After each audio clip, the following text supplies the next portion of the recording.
శ్రీ పంచమి పర్వదినాన సామూహిక అక్షరాభ్యాసం తూర్పు గోదావరి జిల్లా గోకవరం సోమవారం శ్రీ పంచమి పర్వదినం సందర్భంగా మన గోకవరం దేవి చౌక్ లో వేంచేసి ఉన్న కనకసిరులు కురిపించేటటువంటి శ్రీ కనకదుర్గ అమ్మవారి సన్నిధిలో అమ్మవారి ఆలయ అర్చకులు వల్లూరి జగన్నాథ శర్మ శ్రీనివాసులు శర్మ విశేషంగా సామూహిక అక్షరాభ్యాసముల కార్యక్రమాన్ని విజయవంతంగా వేద మంత్రాలతోటి జరిపించారు.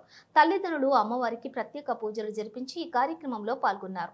విశేషంగా జరిగిన సామూహిక అక్షరాభ్యాసముల కార్యక్రమంలో అధిక సంఖ్యలో భక్తులు పాల్గొన్నారు.